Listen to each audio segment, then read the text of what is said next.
আসসালামু আলাইকুম।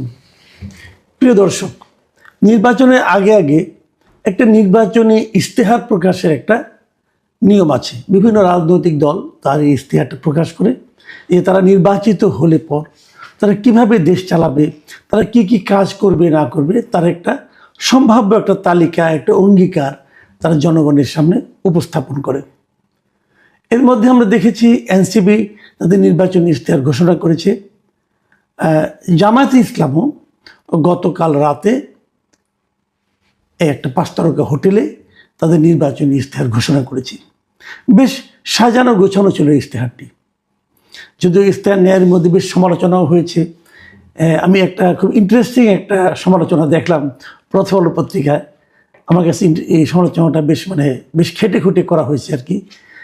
মিস্টার নাদিম মাহমুদ নামে একজন গবেষক, উনি দেশের বাইরে থাকেন, উনি এই সমালোচনাটা করেছেন। এটা একটু আপনাদের বলি সমালোচনাটা কেমন ছিল।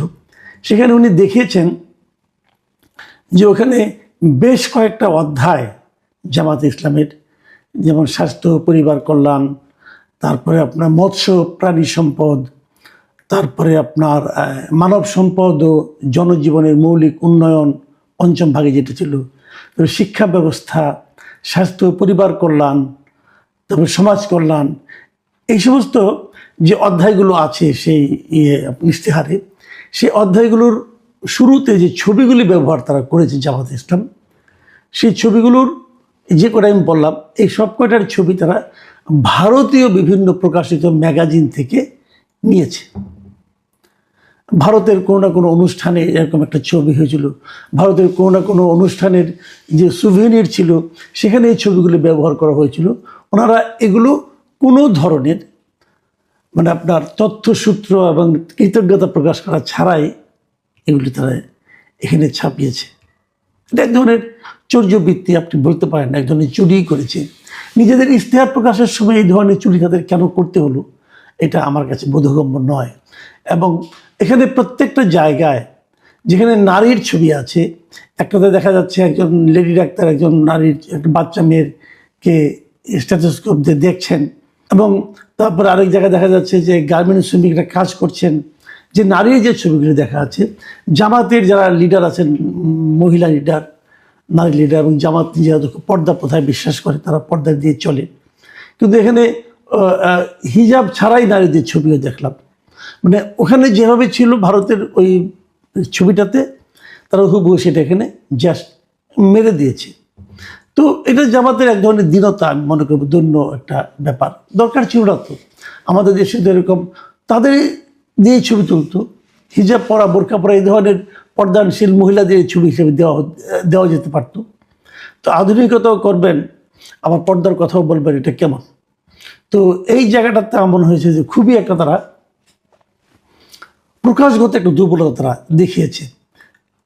এটা আমি বললাম যে আজকে আমি প্রথম আলোতে পড়লাম, চোখে পড়লো, এই জন্য বললাম। ওরা একদম খুঁজে খুঁজে বের করেছে ছবিগুলো। আমি দেখেছি, আমার কাছে একটু খটকে লেগেছিল, কিন্তু কোথার থেকে চুরি করেছে, কোথার থেকে নিয়েছে, এটা তার আমি আসলে বুঝতে পারিনি। কিন্তু নাদিম মাহমুদ সাহেবকে ধন্যবাদ জানাচ্ছি যে উনি অনেক খুঁজে খেটে এগুলি বের করেছেন একদিনের মাথায়। আমি আজকে যে বিষয়টির কথা বলতে চাই সেটা হলো যে জামাতের আমির ডক্টর শফিকুর রহমান বেশ কিছুদিন আগে দেশের বাইরে, বোধহয় আমেরিকায় বসে একবার একটা অনুষ্ঠানে বলেছিলেন যে ওনারা নারীদের, শ্রমজীবী নারীদের, অথবা যে সমস্ত নারীরা অফিসে কাজ করেন তাদের কর্মঘণ্টা কমানোর কথা উনি বলেছিলেন। যে আমরা তো এমনি সবাই 8 ঘন্টা কাজ করি, ওখানে ওনারা 5 ঘন্টা কাজের কথা বলেছিলেন, যে 3 ঘন্টা তাদের কর্মঘণ্টা কমানো হবে। এবং এই কমানোর মাধ্যমে ওনারা হয়তো ভেবেছিলেন, অথবা ওনারা জানানোর চেষ্টা করেছিলেন যে নারীদের প্রতি তাদের দল কতটা সহানুভূতিশীল, হয়তো এই কথাটাই প্রকাশ করতে চেয়েছিলেন। তবে সেখানে বিতর্ক হয়েছে। অনেকে বলেছে, আমিও বলেছি, যে ওনারা যে কর্মঘণ্টা কমাচ্ছেন, ওনাদের কাছে কি কোনো নারী এ পর্যন্ত কখনো কোনো প্রক্রিয়ায় এই আবেদন করেছে যে আমাদের কর্মঘণ্টা কমিয়ে দিন? এটা একদিক দিয়ে উনারা হয়তো একটা লজিক দেখানোর চেষ্টা করেছেন যে নারীরা তো ঘরেও কাজ করে, আবার বাইরেও যদি সমানই কাজ করে তাহলে কেমন চলবে? তো ঠিক আছে, ঘরে কাজ নারীদের জায়গায় পুরুষরা করলেই পারে, না তো নেই কোনো কাজের, তো আর কোনো জেন্ডার হয় না, তাই না? মনে করেন ভাত খাওয়ার পর আপনি প্লেটটা ধোবেন, নারীকেই ধুতে হবে, এমন তো আমাদের এই দেশে একটা প্র্যাকটিস কিন্তু আছে, দেখবেন যে স্বামী স্ত্রী দুইজনেই চাকরি করে, হয়তো এমন আছে যে একই অফিসে চাকরি করে, ব্যাংকে হয়তো একসঙ্গেই চাকরি করেন, দুজনে একসঙ্গে যান, একসঙ্গে ফিরেন, ফেরার পর পুরুষ যিনি আছেন উনি যে ড্রয়িং রুমে যে হেলান দিয়ে বসে মোবাইল টিপেন অথবা টেলিভিশন দেখেন অথবা পত্রিকা পড়েন, আর নারী কিন্তু অফিসের কাপড়টা চেঞ্জ করেই যে রান্নাঘরে ঢুকেন। তো এটা না করলেই হয়, উনি সবাইকে করুন, প্রভাবিত করার চেষ্টা করুন, বলুন, উৎসাহ দিন যে পুরুষরাও নারীদের সঙ্গে যে কাজ করবে, অথবা নারীকেই কেন করতে হবে, নারী যে রেস্ট দিক, উনি যে মোবাইল টিপুন, পুরুষ যে রান্না করুন, কোনো সমস্যা তো নাই। রান্নার কাজটা যে কেবল নারীদের, এটা আমাদের দেশে বোঝা যায়। আপনি যখন কোনো বড় বড় হোটেলে খান, রেস্টুরেন্টে খান, সেখানে রান্নাবান্না কিন্তু পুরুষরাই করে, কাজে পুরুষরা রান্নাবান্না করতে পারে না তা তো আর নয়। যাই হোক, সেটা আলোচনা না। আলোচনার বিষয় হলো যে এই যে নারীদের কর্মঘণ্টা কমানোর যে ব্যাপারটা, এইটা আবদারটা কে করেছিল ওনার কাছে? কেউ করেনি। এবং বলার চেষ্টা করা হলো যে 3 ঘন্টা কমালে মেয়েদের জন্য একটা উপকার হবে, নারীরা এরকম সুবিধা পাবে, কিন্তু আসলে কি তাই পাবে?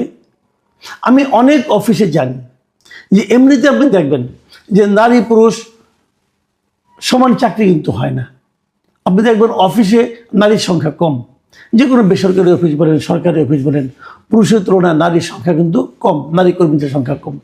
বেসরকারি অফিসে তো আমি দেখেছি যে তারা নারী কর্মীদেরকে নিতেও চান না, অনাগ্রহ। আমি নিজে অনেক অনেক মিডিয়াতে চাকরি করেছি, আমি দেখেছি মিডিয়ার বড় বড় মালিকদেরকে, কর্তাদেরকে রিক্রুটমেন্টের সময় বলতে যে দেখবেন যেন মেয়েকে কম নেওয়া যায়। ধরেন 30 জন রিপোর্টার আছে, আমি যখন মিডিয়াতে ছিলাম, 30 জন রিপোর্টারের মধ্যে বলা হলো যে ঠিক আছে 4 জন 5 জনের বেশি নারী নিয়েন না। এবং রেশিওটা এরকমই হয়। আপনি টেলিভিশনের রিপোর্টার দেখবেন, পত্রিকায় দেখবেন, যদি 30 জন অথবা 40 জন রিপোর্টার থাকে, 30 জনের মধ্যে 6-7 জনের বেশি নারী পাবেন না আপনি। এর কারণটা কি? এর কারণটা হলো তাদেরকে মালিক পক্ষ অথবা ওনারা বলার চেষ্টা করেন যদি একজন নারীকে নেওয়া হয় তাহলে ওনার মনে করেন শারীরিকভাবে ধরেন জন সন্তান হবে, তখন তাকে আবার বেশ কয়েক মাস মাতৃত্বকালীন ছুটি দিতে হয়। এটা তারা দিতে আগ্রহী না। তারা বলবেন তখন সময়টা তারা বসে বসে বেতন নেবে, অতএব নারী আমরা নিব না, কম নিব।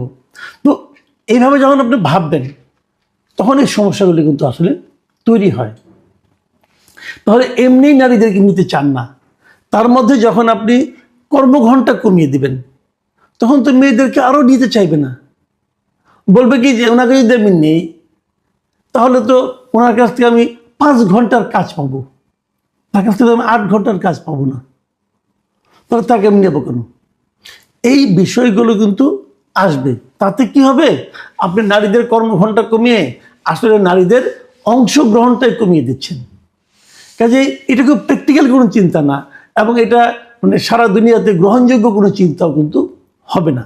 আবার ধরুন আমার এখানে যে নারী 5 ঘন্টা কাজ করবে এবং এই কর্মঘণ্টায় এইভাবে কাজ যারা অভ্যস্ত হয়ে যাবে, তারা যখন দেশের বাইরে যাবে, ওখানে যে যখন নারী পুরুষ সমান সমান কাজ করতে হবে, তখন উনি কিন্তু অনভ্যস্ততার কারণেই পারবেন না এবং উনি আরও বিপদে পড়বেন। কাজে এটা খুব লজিক্যাল না। যাই হোক, এই জামাতে ইসলামের যে আপনার ইশতেহার গতকালকে প্রকাশিত হয়েছে, সেখানে কিন্তু নারীদের এই কর্মঘণ্টার বিষয়ে কোনো কিছুই বলা হয়নি, বরঞ্চ নারীদের জন্য বিভিন্ন প্রজেক্টের কথা বলা হচ্ছে। তো যখন বলা হয়নি, এটা হয়তো অনেকে ভাবতে পারেন এটা একটা স্বস্তির খবর, কিন্তু না, এটা স্বস্তির খবর নয়। এই ইশতেহার প্রকাশ অনুষ্ঠানেই জামাতের আমির যখন বক্তব্য দিয়েছেন, তিনি আবার সেই নারীদের কর্মঘণ্টা কমানোর বিষয়টিকে সামনে নিয়ে এসেছেন।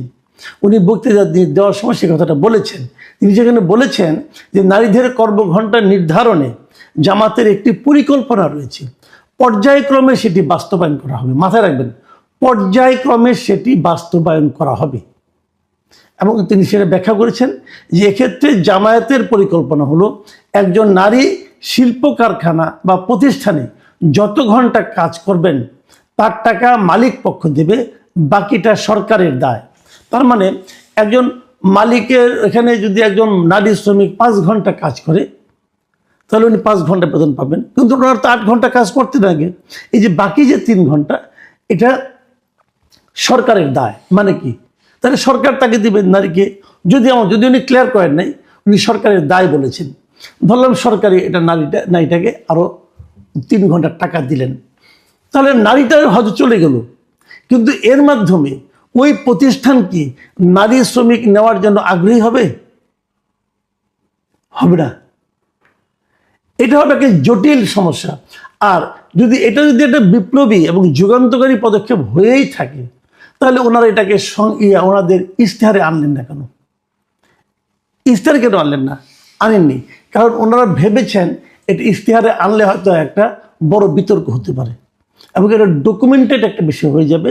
তখন সেটা নিয়ে যে বিতর্কটা হবে, সেই বিতর্কটা হয়তো তারা ফেস করতে পারবে না। কিন্তু বলার আনন্দে উনি বলে দিয়েছেন যেটা পর্যায়ক্রমে হবে। পর্যায়ক্রমে মানে আজকে হবে না, আজকে কিছু হবে, অথবা ধরুন এই প্রতিষ্ঠানে হবে, হয়তো প্রথমে হয়তো ব্যাংকগুলিতে হয়ে গেল, তারপর হয়তো শিক্ষাক্ষেত্রে হয়ে গেল। এখন ভাবেন তো আপনি শিক্ষাক্ষেত্রে, ধরেন স্কুলে টিচার, একটা নারী 5 ঘন্টা পরে চলে গেল, তাহলে স্কুলের কি হবে? যারা স্টুডেন্ট তাদের কি হবে? ওখানে যারা নারী শিক্ষার্থী তারাও কি কম পড়বে? তারাও কি 5 ঘন্টা পড়বে? ঘটনাটা কি হবে তাহলে? তাহলে যদি তারা 8 ঘন্টা পড়ে, তাহলে পুরুষ শিক্ষকদের উপর চাপ বেশি পড়বে না? স্কুল কীভাবে চলবে? তো এই যে ইমব্যালেন্সটা, এটা কীভাবে থামাবেন আমি জানি না। আমার ধারণা কি জানেন, এগুলো নিয়ে খুব একটা গবেষণা হয়নি। ওনারা গবেষণা না করেই কেবল কমন সেন্স থেকে এ ধরনের কিছু কথা বলে দিয়েছেন। এবং যে কথাটা আমি বারবার বলি, যে কমন সেন্স দিয়ে বড় কাজ করা যায় না। কমন সেন্স অবশ্যই গুরুত্বপূর্ণ, কিন্তু আপনি যখন রাষ্ট্রীয় কোনো একটা সিদ্ধান্ত নেবেন, সমাজের জন্য যখন একটা দীর্ঘস্থায়ী সিদ্ধান্তে যাবেন, তখন কমন সেন্সের উপর নির্ভর করেন না। ডাক্তার শফিকুর রহমান আমার ধারণা সেই কাজটাই করেছেন, এবং হয়তো ওনার মনে এটা আছে। উনি হয়তো দলকে খাওয়াতে পারছেন কিনা জানি না, তাহলে উনি বারবার ওটা আবার বলছেন কেন? এবং এটার মধ্যে আমি একটা অভিসন্ধিও দেখি।